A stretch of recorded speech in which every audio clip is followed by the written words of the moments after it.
today's episode number 779 of Into Your Head, cats in police stations, the downside to knowing how to fly, why motorists wear rubber soles, naming rights to Kurt Cobain, what's behind your face, and lots more. Absolutely fucking fantastic. Hello.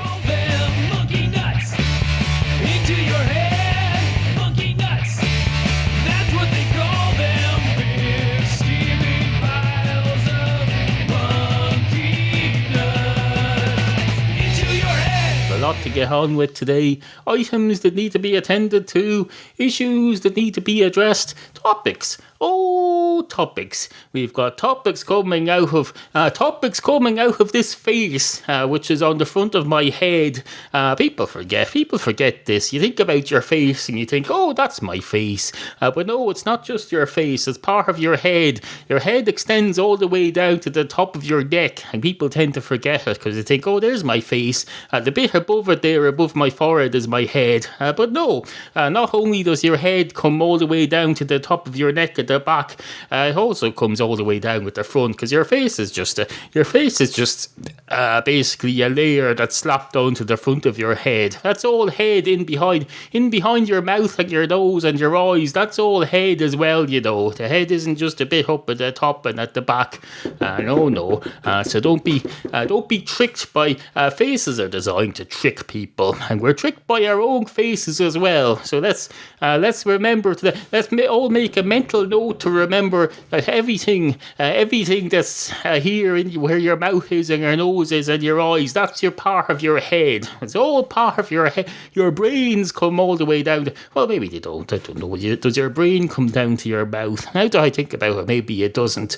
Where does your brain come down to? Does it just come back down to just below your eyes, or does it come further down? Where's the base of the brain? Maybe it comes down all the way at the back, and then it stops just short of your forehead at the front. I'm not sure, but surely to Christ there must be something in there behind the nose and the mouth. That's not all just hollow. Is there not brain in there? I know my brain is particularly big, so maybe it comes down further than other people's, or maybe I'm just being overly proud there, and we all have the same size brains approximately, although that seems a bit overly politically correct thing to say. There's nothing wrong with saying that people have different size brains, and some of you have smaller brains than me. That's not unreasonable or unfactual. It's just maybe a little impolite, but it's all meant in the spirit of honesty and in the spirit of not patronising you, the listener. So get the fuck over it.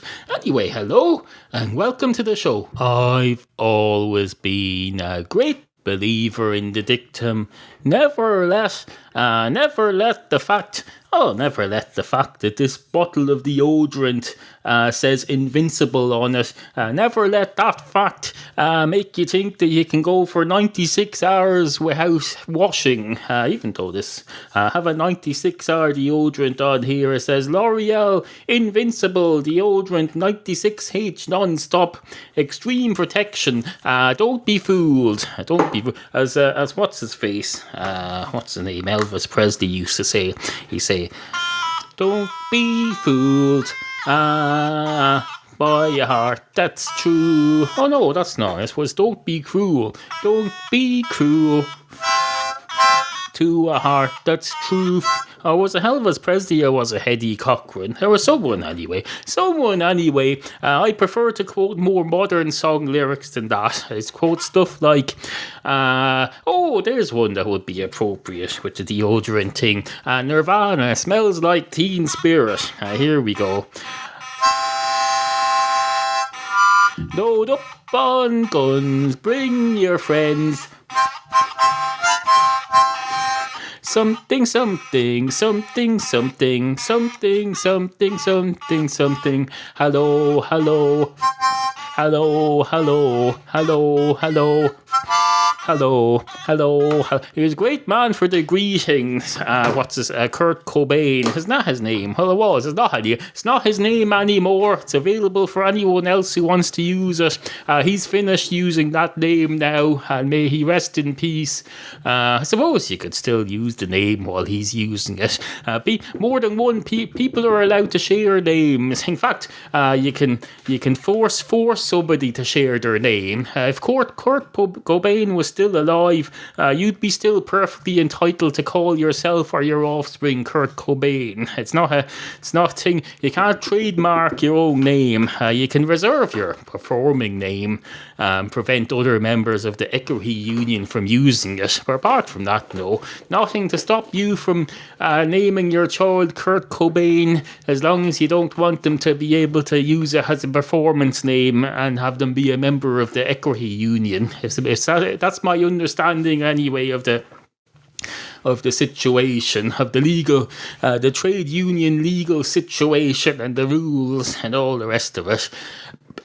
Anyway, hello, Kurt Cobain. If you're listening, if you're up there and wherever you are, looking all down, saying, "Oh, I wonder if there's anyone doing a podcast or he's performing a song about my name with a harmonica and a synthesizer today," because I probably gets a bit bored up there in the world of being dead, as they say, in the land of the dead.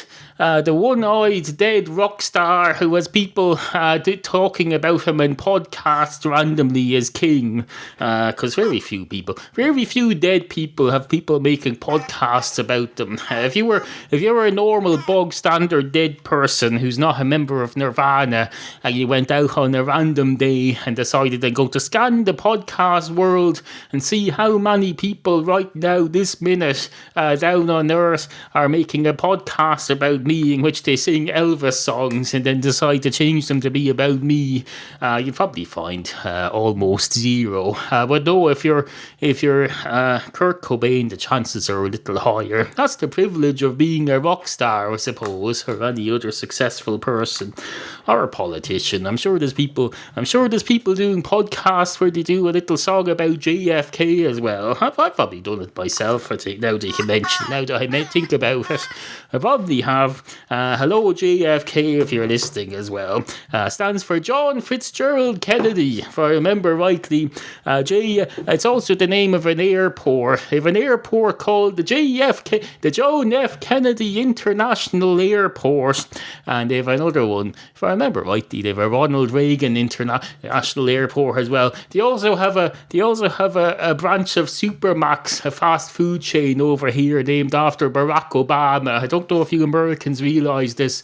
One of our first motorway service stations opened recently, and it's named after Barack Obama. It's got a super tasty and tempting food at Supermax. You won't be familiar with that jingle. It's an Irish fast food chain. But no, they've a Supermax and various other services, probably a petrol station and stuff as well. And it's named after Barack Hussein Obama. It's not an airport, admittedly. We don't need airports on motorways. That's not a thing. You can have motorways that lead to airports, all right. And that we do. We have the M50, which leads to the top of the M1. You go along a couple of miles of the M1, and then you're at Dublin Airport. And then if you turn around, if you do a U-turn somehow, which is illegal on a motorway, but if you were to breach the law and do a U-turn on the M1, or else just go around a roundabout at the airport, I suppose, and back onto the other side of the motorway, you could do that.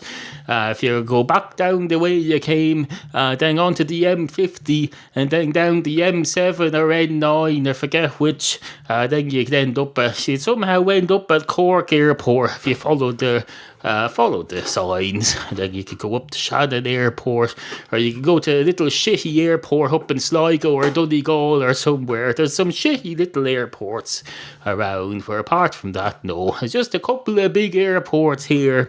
They have airports in other countries as well. It's pretty much, the world is pretty much a network of airports.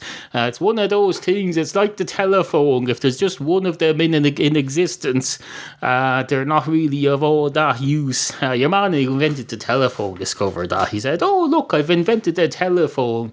And someone says, that's great. Are you going to mass produce them? And he'll say, no, I want this to be a unique thing. And he says, and the person said, oh, that's great. Would you demonstrate to me it in action, please? And your man says, I'm afraid not. I have to have somebody else who has the same one. And I need to be able to call them on it. Oh, I see your point. And then he invented a second telephone. And the person says, you've reinvented the telephone now, so you've invented a second one that's completely different. You should have just made a duplicate of the original one that you invented, instead of making a different, reinventing. That's like if you reinvent a wheel every time you need to change a tyre. If you've got 4 wheels on your car, and one of them needs to be replaced, and you say instead of just buying a new wheel, you decide to reinvent the wheel. You come up with a whole different design from scratch, and you put that on your car. It'll probably just won't work. It won't fit unless by coincidence you happen to have reinvented the wheel that's exactly the same as the original one, in which case you haven't reinvented it at all. You're just trying to take credit. Probably trying to get around some trademark and patent loophole, I suppose. I don't know.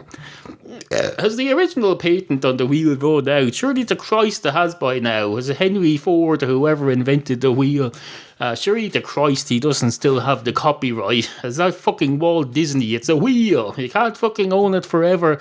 You have to let someone else take over. We need to be able to make generic wheels and bring the cost down and not be fucking paying a fee to some fella who invented it. There's nothing to be invented anyway. It's just a round thing. Round things have been there since the beginning of time. The Earth was round when it first started. Well, maybe it was a jagged rock at first, but I'm pretty sure once it started orbiting the sun, it became round and spherical pretty quickly. Could you have a spherical wheel? There's one you could have. This chair, now that I think about it, this chair has spherical wheels on it, I think. Or are they more disc-shaped, but just thick disc-shaped? Maybe they are, I don't know. Casters on a chair, are they spherical? Now that I think about it, no, I don't think they are. They're just a bit different than normal wheels. So I don't know. You're listening to Into Your Head, hosted by Neal, Ireland's version of the Octomom. Except he's a dude. And has cats. 2 Kurt Cobains walk into the Equity Bar in, I don't know, wherever it is, Hollywood, or how will we say Holyhead in Wales? Let's say Holyhead in Wales, not to be confused with New South Wales. I don't know, the old Wales in England. On the west coast of Britain, it's where if you want to get a ferry from this part of Ireland over to Britain, you'd usually get on the ferry. You get off at Holyhead, because it's the nearest bit of land to the east coast of Ireland. You get a ferry over there, and then you drive to some part of England that's got proper stuff in it, and then you have a great time. Or if you're a student, you just finished school and you want a cheap day out with your friends, you get a day trip in the middle of summer, and you go over to Holyhead on the ferry, and you spend 3 hours on the ferry illegally underage drinking in the bar there, which opens very early in the morning. And then you spend a couple of hours in Holyhead in Wales going around drunk, and then you puke all over the place, and then you get the evening ferry home. That's what you do. Anyway, not anymore though, because they have much faster ferries. You get there in about 90 minutes if you get the Catamaran, wherever it's called. You don't have time to get drunk, and that's why people have to drink more quickly now. You have to get faster ferries. You don't have the 3 or 4 hours. You don't have the luxury of 3 or 4 hours in the morning to get pissed on the ferry over the Holyhead. No. It's even worse if you get the plane. They don't even let you on the plane if you're drunk like that, especially if you're a 15-year-old kid. No. But anyways, although now to think about it, if I was a kid nowadays, 15 or 16, and I wanted to just spend the day like that, I'd just go to a fucking pub and not bother with getting the ferry part. Although no, I think the idea is the pubs aren't open at 8:30 in the morning, and that's why you want to drink on the ferry. But you could just hang out at the airport bar or something, surely. Surely to Christ. The airport bar is outside of the departures area. You don't have to have a boarding pass to go into it. You just have to have fake ID. Although nowadays, if you turn up at an airport with fake identification for any reason, they probably round you up and shoot you. They round you up and they bring you around to a special section of the airport that you have set up behind security where they shoot people. They just shoot people in the face.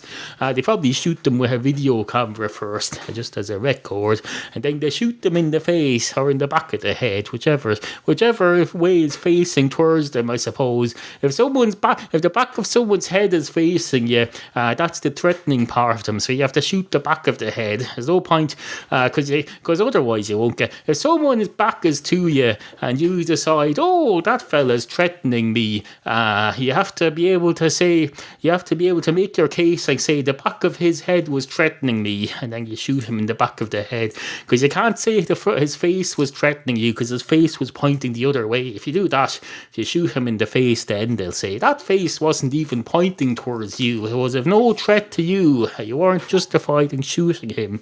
The only justification would be if he was pointing the back of his head towards you in a threatening manner.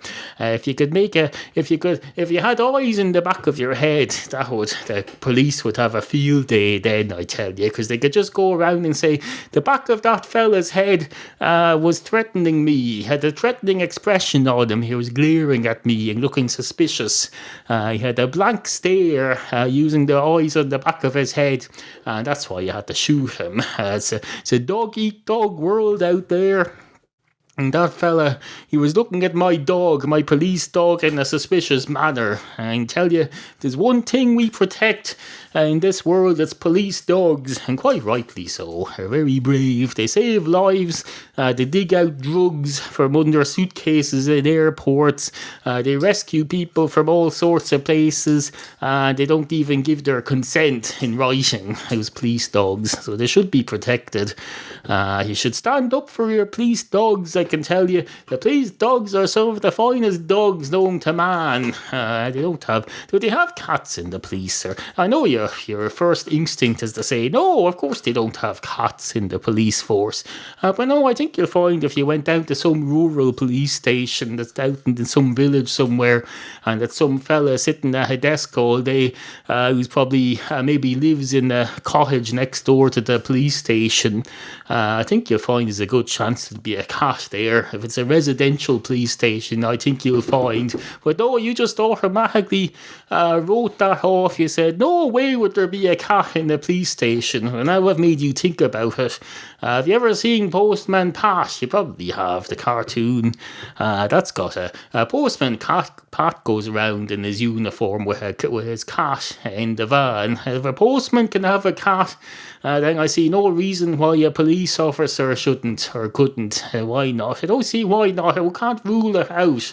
At least have the decency not to rule it out. Keep an open mind on this matter. Don't be cramming your opinions about police officers not having cats down everybody's throats. Because you're a fucking bigot if you do. Into your head.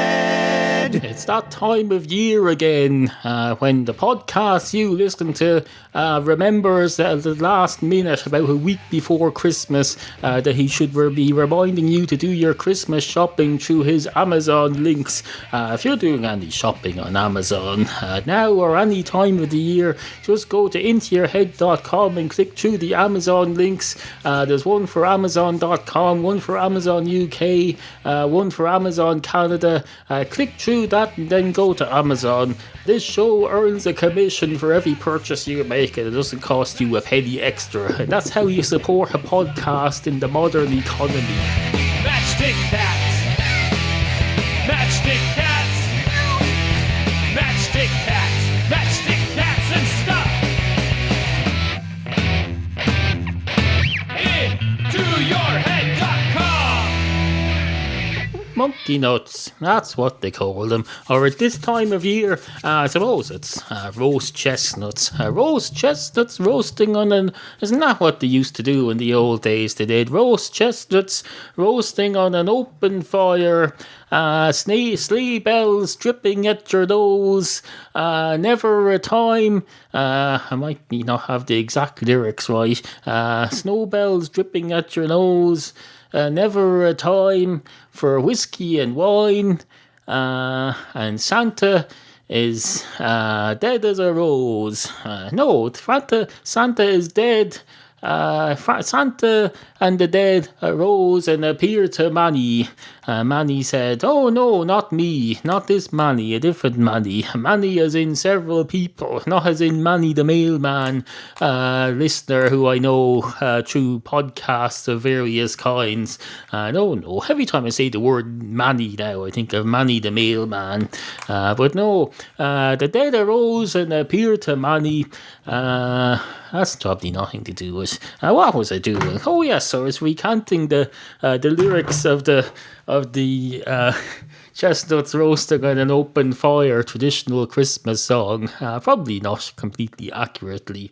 But no, who wants to be accurate? There's more to life than being accurate. I could accurately rattle off the lyrics to every fucking popular Christmas song since 1965 by just doing a Google search here. But where would be the art in that? There's nothing creative about that. There's nothing original about that. But no, apply your own lyrics to these things. It's much better. Chestnuts roasting on an open fire, sleigh bells dripping at your sleigh bells dripping on your nose, Yule tides falling on top of people's heads, and people taking lawsuits against the county council for leaving Christmas decorations lying around, hanging off things in the middle of the road.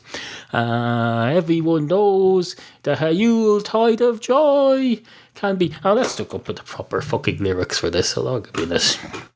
Yeah, let's look up the lyrics, because I'm curious now. I'm genuinely curious now what the actual lyrics to this song are.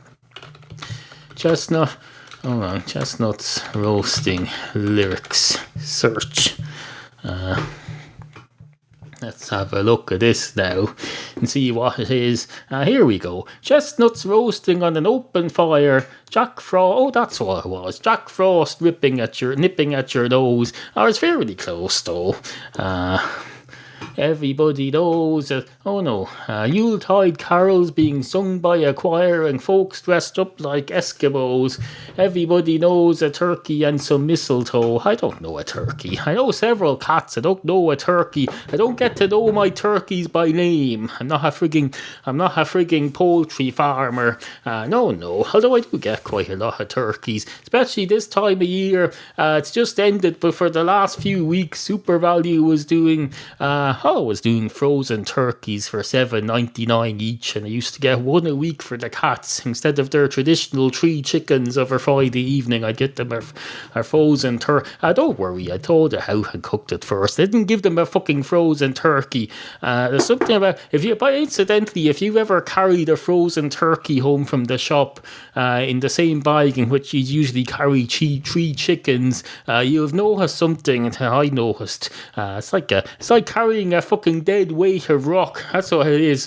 Freezing poultry makes it a lot heavier, or at least feel a lot heavier. I didn't weigh it or check the weight, but no, it feels a lot heavier. Anyway, everybody knows a turkey and some mistletoe help to make the season bright. Tiny tots with their eyes all aglow will find it hard to sleep tonight. There's a whole nother verse there. I suppose that's reasonable. 2 verses. It is a full-size song that gets played on the radio, so it would have a couple of verses to it, I suppose. Are we still recording? Oh, we are.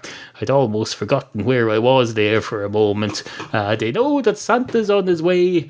He's loaded lots of toys and goodies on his sleigh, and every mother's child, what in the name of Christ is that? Every mother's child is going to spy to see if reindeer really know how to fly. So they don't know how to fly, they do it instinctually. Any creature that knows how to fly, strangely enough, every creature that knows how to fly but almost invariably is one of the less intelligent creatures. Apparently, being able to fly depends on being stupid and just being able to do it without thinking about it, which makes you wonder why the people who do drugs and get overconfident and go and jump off the top of a roof thinking they're able to fly like Superman, because they're not thinking about it. It's strange that they turn out that they can't and they go splat into the ground, because in the animal kingdom, all of the animals who don't think much and who don't have very sophisticated brains, they're the ones who can fly, and they just do it instinctually.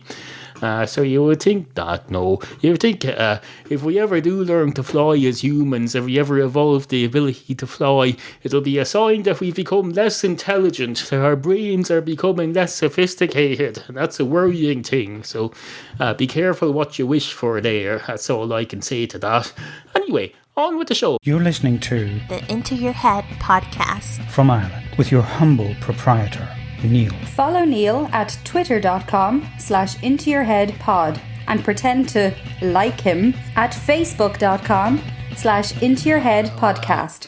I know what you're thinking there. You're thinking Christ. You're thinking Christ on a popsicle stick. That's probably what he's going to say next. You'll be largely right about that. That's what I'm going to say next. Except it may well transpire that I don't say it. The fact that I'm going to say it and that I'm intending to say it doesn't necessarily mean I will. Because I'm not freaking psychic. I'm not clairvoyant. I can't predict the future. And neither can you if you're honest.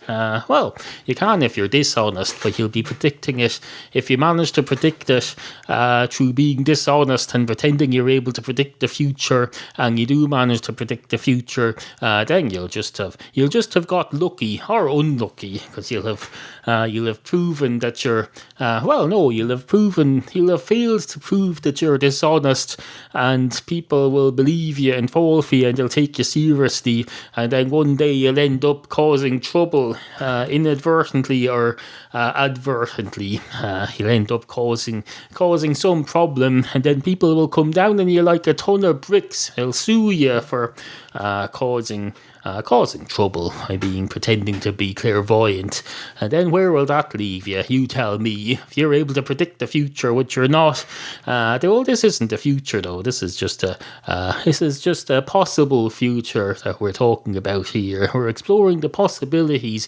You can't predict a possibility. You cannot. You can just I suppose you can. It's not predicting. If time branches out into two possibilities, if there's a fork in the road of time ahead, and it forks out into two or three different possibilities, and I name the two possibilities, the two or more possibilities, then I'm not predicting anything unless I say which of the possibilities will come true.